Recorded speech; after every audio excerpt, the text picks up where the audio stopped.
kind of probed a little bit, what do you do for a living, what's your job, et cetera, and she said, you know what, she gave me the greatest gem. She got started telling stories as a children's entertainer. And so I think if you can make a fairly successful career out as a children's entertainer, then you can probably tell a really good story. So ladies and gentlemen, to round us out, if you'll please give a round of applause to Laura Lockie, our final television session.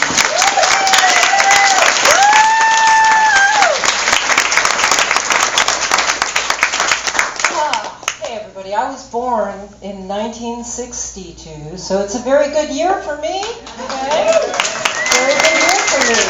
Now, anybody here who remembers the pre-internet age, okay, when things moved a lot more slowly in the country. Like in some parts of the country in 1962, it was still 1958.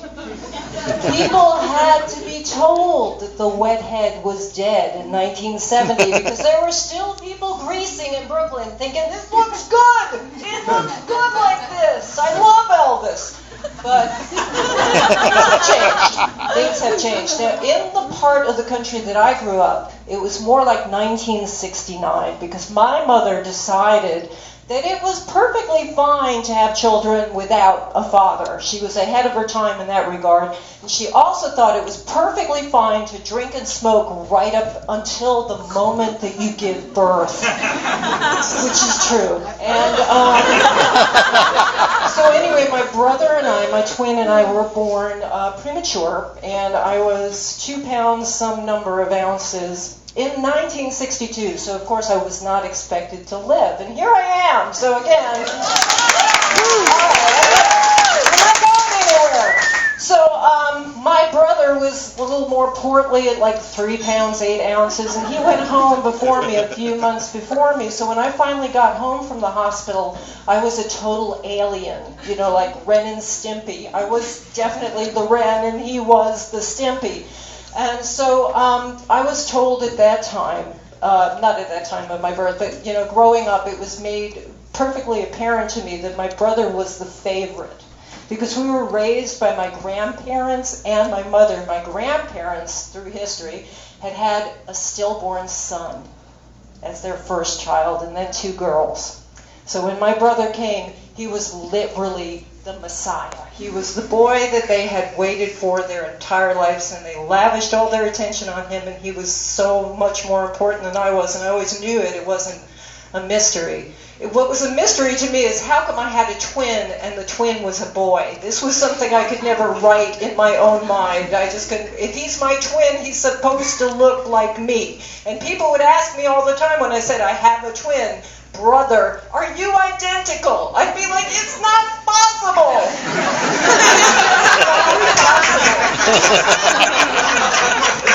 So, growing up in Brooklyn, we were not PC at all. I mean, PC didn't exist back then. When you went to first grade, you told people, I'm German and Irish and Russian and African, and the more ethnicities you could put on your tableau, that was the cooler you were. We were all about where we were from and our parentage. And I had a grandfather who was Jewish, and I had a grandmother who was Sicilian, and they used to just thwart each other over religion. She would make feasts on his fast days and go, what's the matter? You don't like it? The food? The food is And the only time he ever said Jesus Christ was when he was cussing. Even though we celebrated Christmas, we're like, Jesus Christ, Esther, where did you put the mustard? I can't find it. So I did nothing about religion. I was completely confused by that too. So, like many, many misfit children, I did what many misfit children do. I ran away and I joined the rock and roll circus. That's what I did. I entered the music business at about 17, and I met my husband, who is Ken Lockie. Okay. That doesn't happen. In the 30 years we've been married, maybe 5 people are like, the Ken Lockie? You mean the Ken Lockie? But he did something. He really did. He's got a wiki page, and he recorded some albums, and, he was something at the time, and, he's gorgeous. I don't care. We've been married 30 years. Wow. So that's an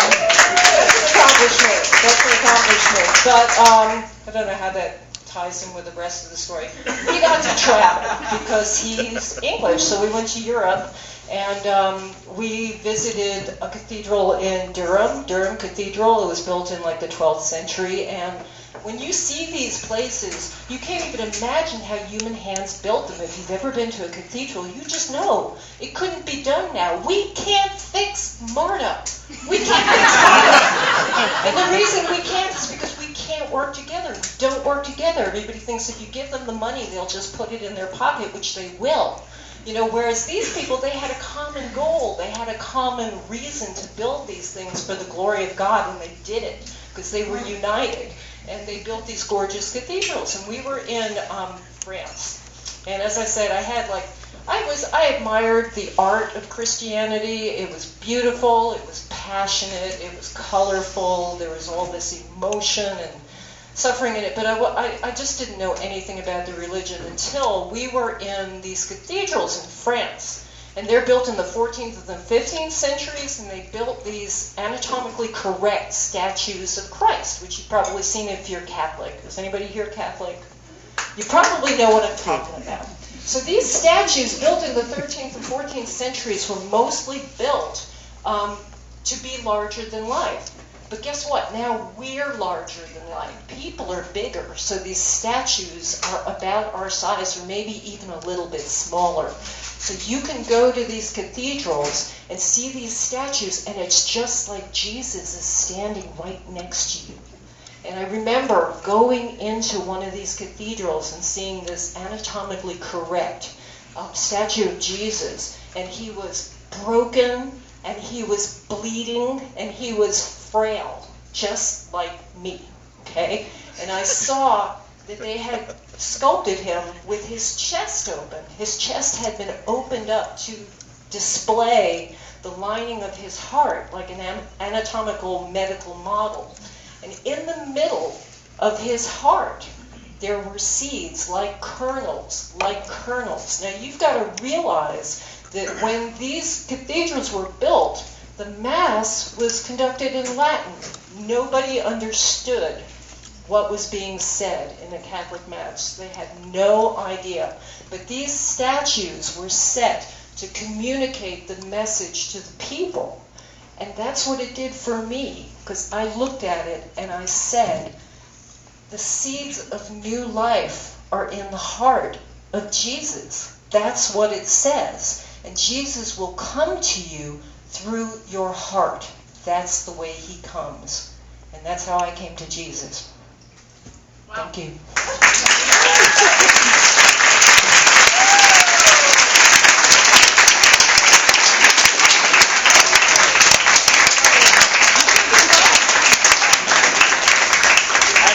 From our stage captain, she goes, "Oh, you still got 15 minutes left," which kind of surprised me a little bit. So we'll give a quick wrap up, a quick little plug. Ladies and gentlemen, we do certainly invite you out to check us out, Carapace on Facebook.